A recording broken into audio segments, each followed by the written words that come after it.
Hi hello welcome to our channel. నేను మీ సిరి. ఈరోజు మనం చెప్పుకోబోయే కథ ఇష్టమైన సకుడ పార్ట్ 222. కథలోకి వెళ్ళే ముందు లైక్ చేసి వీడియోని హైప్ చేయడం మర్చిపోకండి ఫ్రెండ్స్. ఇక కథలోకి వచ్చేయండి. కూతురు వచ్చిన సంతోషం రేవతి ముఖంలో స్పష్టంగా కనబడుతోంది. ప్రతాప్ కూడా ఇంటికి వచ్చి కూతుర్ని చూడగానే సంభ్రమాశ్చర్యాలకు గురయ్యాడు. కందిపోకుండా పెంచుకున్న కూతురు చూపు లేకుండా ఎంత కష్టపడుతుందో తలుచుకుంటేనే వాళ్ళిద్దరికీ కన్నీళ్ళు ఆగవు. కానీ తమ కూతురు ప్రాణాలతో ఉంది, అది చాలు వాళ్ళకి, అదే అనుకుంటారు వాళ్ళు. తల్లిదండ్రుల మధ్యలో కూర్చుని ధరణి మాట్లాడుతూనే ఉంది. బోలెడు మాటలు దొర్లుతూనే ఉన్నాయి. అమ్మా, అమ్మో ప్రెగ్నెంట్ అంట తెలుసా, వర్షకి పాప పుట్టింది. రేవతి భోజనం తినిపిస్తూ ఉంటే తింటూ మాట్లాడుతూనే ఉంది ధరణి. ధరణి కొత్తగా కనిపిస్తోంది వేదకి, హర్షకి. గగన్ వైజాగ్ వెళ్దామని చెప్పడానికి కారణం ధరణి కోసమే అనిపించింది వేదకి. వేదకి హర్షకి ఏ లోటు రాకుండా చూసుకుంది రేవతి. రాత్రి లేట్ అవుతుంటే పడుకునే టైం అయిందని బలవంతంగా ధరణిని తీసుకుని వెళ్ళిపోయాడు గగన్. ఆ తర్వాత రోజు బయటికి వెళ్ళి అన్నీ చూసి రావాలని ప్లాన్ వేసుకుని ఎవరికి వాళ్ళు పడుకున్నారు. వేదని మాత్రం ఆ రాత్రి తన ప్రేమతో ఉక్కిరి బిక్కిరి చేసేశాడు హర్ష. బావా, ఈరోజు నీకు గుర్తుందా, ధరణి అడుగుతుంటే తలూపాడు గగన్. అమ్మ అక్కని తలుచుకుని ఎంత ఏడుస్తుందో ధరణి దిగులుగా చెప్తుంటే అతను ఏం మాట్లాడలేదు. అందరూ టిఫిన్ చేసి హాల్లో కూర్చున్నారు. రేవతి చాలా మామూలుగా ఉన్నట్టే కనిపిస్తోంది, కానీ అందరికీ స్వీట్స్ బౌల్ చేతిలో పెట్టింది రేవతి. ఈరోజు స్పెషల్ ఏంటంటే వేద తింటూ అడిగింది. ఏం లేదురే, రేవతి చిరునవ్వుతో బదిలిచ్చింది. ధరణి గగన్ పిలవడంతో అతని వైపు తల తిప్పింది. నీ చిన్నప్పుడు ఫొటోస్ ఉన్న ఆల్బమ్ ఎక్కడా అని గగన్ అడిగాడు. ఉన్నాయి, అమ్మ రూమ్లో ఉన్నట్టున్నాయి అంది. వెళ్ళి తీసుకురా అని చెప్పగానే అవి ఎక్కడున్నాయో నాకేం తెలుసు అని అన్నది ధరణి. తెప్పించు అన్నాడు అతను సింపుల్గా. అయినా నీకు వాటి మీద అంత ఇంట్రెస్ట్ ఏంటో. ధరణి తన పెద్ద పెద్ద కళ్ళను కాస్త పెద్దగా చేసి తిప్పుతూ సాగదీస్తూ మాట్లాడుతుంటే అతనికి నవ్వొచ్చింది. చెప్తాను కానీ తెప్పించు అని అన్నాడు. అమ్మా, నా చిన్నప్పటి ఫొటోస్ ఉంది కదా ఆల్బమ్, అది తీసుకురా. ధరణి చెప్పడం ఆలస్యం. రేవతి తెచ్చి ముందేసింది ఆ బ్యాగ్ని. అందులో 4-5 ఆల్బమ్స్ ఉన్నాయి. ఒక దాంట్లో అయితే ధరణి ఇప్పటివే ఉన్నాయి, మరొక దాంట్లో ధరణి గగన్ చిన్నప్పటివి చాలా ఉన్నాయి, ఇంకొక దాంట్లో ధరణివి మాత్రమే ఉన్నాయి. రేవతికి ఆమె కూతురు అంటే ఎంత అపురూపమో భద్రంగా దాచుకున్న ఆ ఫోటోలే చెబుతున్నాయి. తమ ఫ్యామిలీ ఫోటో మాత్రం ఒక ఆల్బంలో పెట్టి ఉన్నాయి.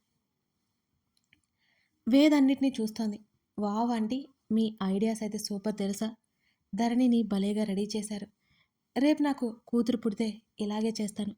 వేద మాటలకు ధరణి నవ్వింది. పుట్టాలంటే నువ్వు నాకు కాస్త కోఆపరేట్ చేయాలి మరి, ఆమె చెవి దగ్గర గుసగుసగా అన్నాడు హర్ష. ఎవరు చూడకుండా అతని నడుము మీద గిల్లింది వేద.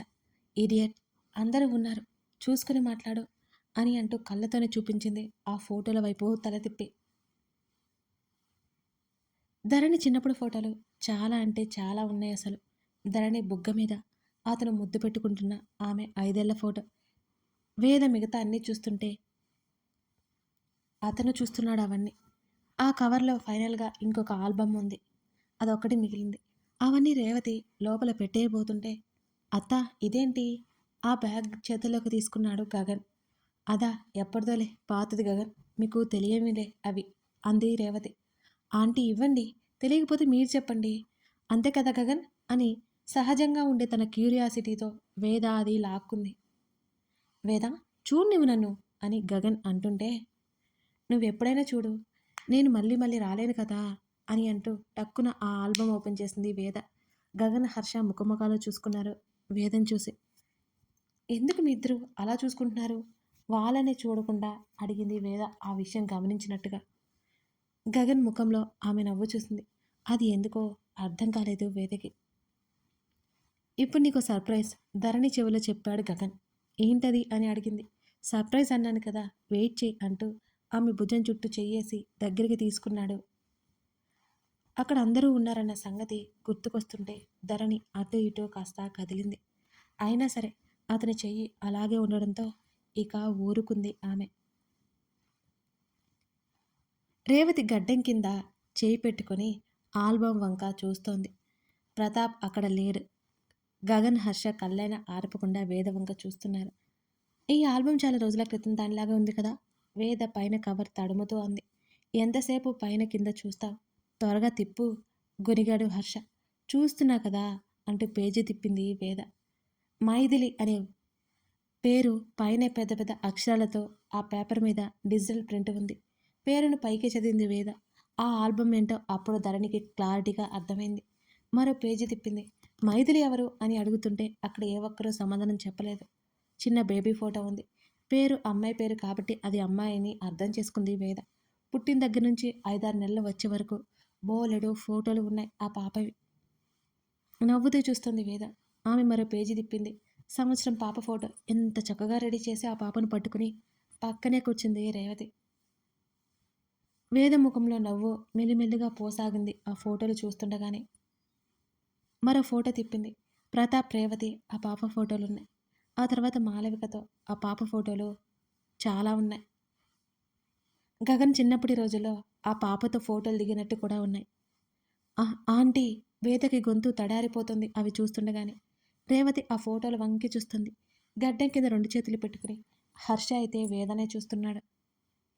వేద మరో పేజీ తిప్పి చేతుల్లో ఆల్బం వదిలేసింది. రేవతి ఉలిక్కిపడ్డట్టు చూసింది. వేద ముఖం కమిలిపోయినట్టు ఆమె ముక్కు అదురుతుంటే ఆమె పెదవులు వణుకుతున్నాయి. కింద పడిన ఆల్బంని గబుక్కున చేతుల్లోకి తీసుకుంది రేవతి. వేద ఇంకా వణుకుతూనే దాని వంక రేవతి వంక మార్చి మార్చి చూడడం చూసి రేవతికి ఏమీ అర్థం కాలేదు. ఏమైంది వేద అని అయోమయంగా అడిగింది రేవతి. ఆ ఫోటోలు వేద స్వరం చాలా లోతుగా వస్తుంది. నా కూతురు ధరణి కంటే ముందు పుట్టింది. ఇప్పుడు మాతో లేదు. అదంటే నాకు చాలా ఇష్టం. రేవతి కళ్ళల్లో నీళ్ళు ఉన్నాయి కానీ ఆమె నవ్వుతూ చెబుతోంది. రేవతి మాటలు వింటుంటేనే వేద శరీరం అంతా ఒక్కసారిగా చల్లబడిపోయినట్టయింది. ఎందుకు లేదు అని అడిగింది. చిన్నప్పుడే తప్పిపోయింది. వెతికించాం. కానీ దొరకలేదు అంటూ రేవతి చెప్తుండగానే వేదకి కళ్ళల్లో నీళ్లు జారిపోతున్నాయి కిందకి. వేద ఏమైంది? రేవతి కంగారుగా ఆమె చేతిని పట్టుకుంది. ధరణికి వాళ్ళ మాటలు బట్టి వేదకేదో అయిందని అర్థమై గగన్ చేతిని పట్టుకుని లాగుతుంటే సర్ప్రైజ్ అన్నాను కదా, కాసేపు వెయిట్ చేయలేవా? ధరణికి చెప్పి ఆమె చుట్టూ చేసి పట్టుకున్నాడు గగన్. హర్ష హర్ష చేతిని పట్టుకుని అలాగే ఏడుస్తూ చూసింది వేద. ఆమె మనసులో ఏర్పడిన బరువైన మేఘం కరిగిపోవడానికి సిద్ధమైపోయినట్టు ఉంది వేద పరిస్థితి. ఏమైంది వేద? ఎందుకు ఎందుకు ఏడుస్తున్నావు? హర్ష అడిగాడు. రేవతి కూడా వేద వంక చూస్తోంది ఏమైందా అన్నట్టు. వేద అలాగే ఏడుస్తూ రేవతి వైపు చూస్తూ ఆంటీ ఆంటీ అంటూ వణుకుతున్న గొంతుతో పిలిచింది. ఏమైందో చెప్పు. వేద ఎందుకు ఏడుస్తున్నావు? రేవతి కూడా కంగారు పడిపోతూ మళ్ళీ అడిగింది. చూపుడు వెలితో ఆల్బం వైపు చూపించింది వేద. చెప్పమ్మా ఏమైంది? రేవతి మళ్ళీ మళ్ళీ అడుగుతోంది వేద ఎంతకీ చెప్పకపోవడంతో. వేద ఏడుస్తుందని తెలిసిన ధరణి పైకి లేవబోతుంటే గగన్ లేవనివ్వలేదు. నీకసలు పేషెన్సీ లేదే ఈడియట్! కసిరి కూర్చోబెట్టేశాడు ధరణిని. వేద ఎందుకు ఏడుస్తుంది? ధరణి కంగారుగా అడుగుతోంది. ఆమె నోటికి చేయడ్డు పెట్టి దగ్గరగా తీసుకుని పట్టుకున్నాడు గగన్. అలాగే ఆ ఆల్బం వైపు చూపుడు వేలుతో చూపిస్తూ రేవతి వైపే చూస్తూ మాటలు రానట్టు ఆమె ఏడుస్తుంటే రేవతి లేచి వేద పక్కన కూర్చుంది. వేద 2 చేతులు పట్టుకుని దగ్గరికి తీసుకుని వేద నువ్వు ఇలా ఏడుస్తుంటే నాకు కంగారుగానే ఉంది చెప్పరా?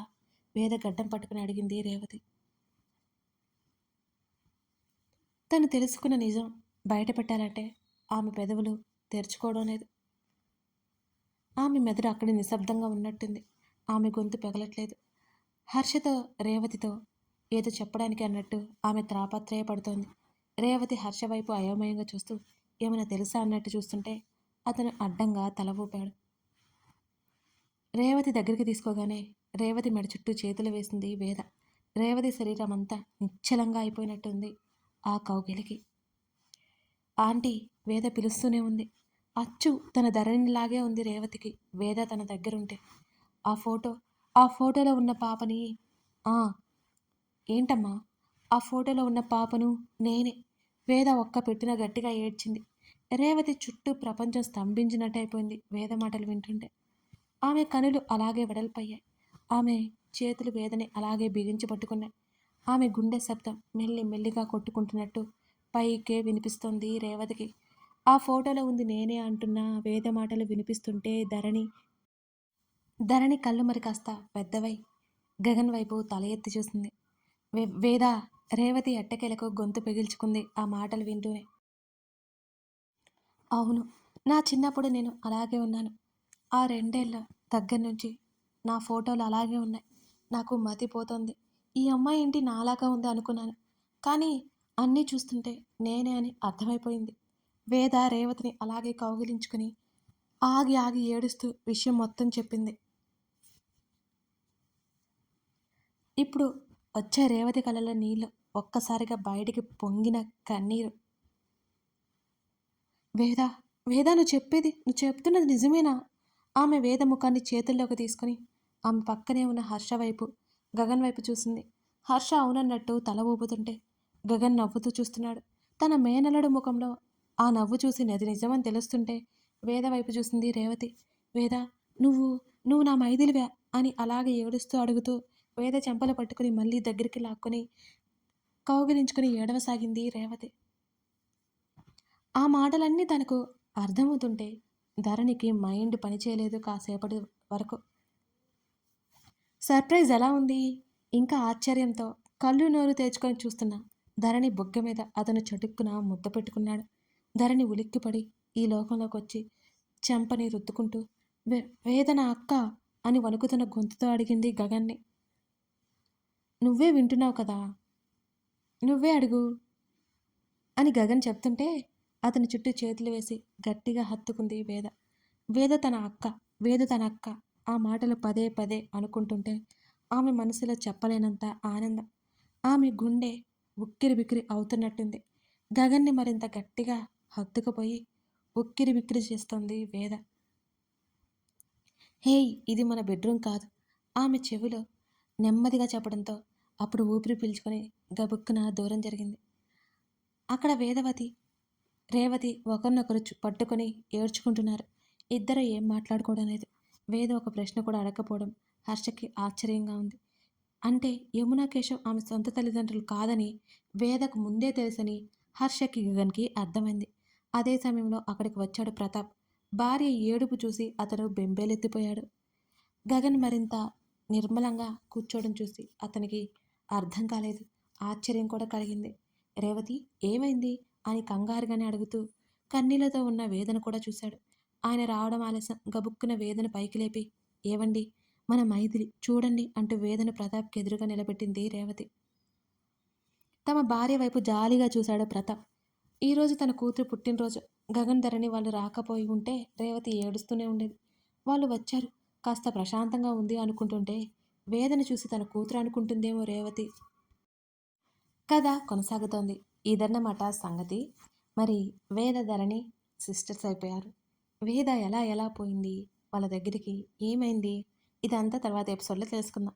కథ నచ్చితే లైక్ చేసి కామెంట్ చేయడం మర్చిపోకండి. అలాగే వీడియోని హైప్ చేయడం అస్సలు మరవకండి friends. Thank you for watching this video.